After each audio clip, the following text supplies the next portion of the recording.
Odisha community centre पड़ियाठारे OMC सुक्रिंग खनि पाई जनशुणाणी को स्थानीय बासिंदा विरोध। ओडिशा राज्य प्रदूषण नियंत्रण बोर्ड पक्षर ओडिशा खनि निगम ओएमसी क्रोम जोन सुक्रिंगी क्रोमाइट खनिर वार्षिक उत्पादन क्षमता 3 लाख मेट्रिक टन रु 9 लाख मेट्रिक टन को वृद्धि प्रस्ताव में मंगलवार दिबा 11 घटिका ठारू आरंभ होई अपराह्न 3 घटिका पर्यंत यह जनशुणाणी अनुष्ठित होता बेले स्थानीय लोक माने तांकर विभिन्न दाबी नहीं आज जनशुणाणी को घोर विरोध करथिबा देखिବାକୁ मिलिथिला।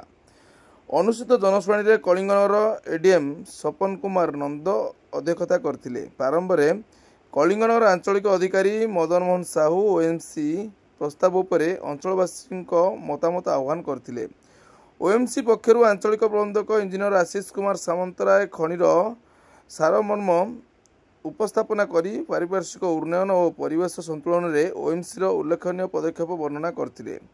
बैठक में उपस्थित स्थानीय बासिंदा ओएमसी विपक्ष में असंतोष प्रकाश करछंती। प्रथमरु सुक्रिंग ग्रामवासी जनशुणाणी को घोर विरोध करी हट्टगोल करथिले।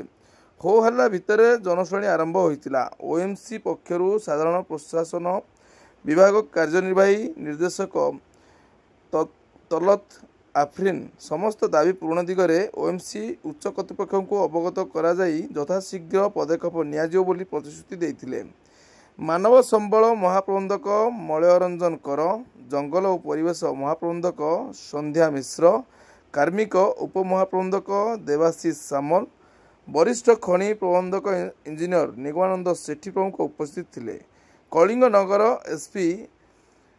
एएसपी सुप्रसन्न मल्लिक और सुकिंदा तहसीलदार मानस रंजन त्रिपाठी वीडियो प्रज्ञा परमिता पृष्टि उपस्थित 8 प्लाटून पुलिस फोर्स आईन श्रृंखला को नियंत्रण करथिबा देखिବାକୁ मिलिथिला।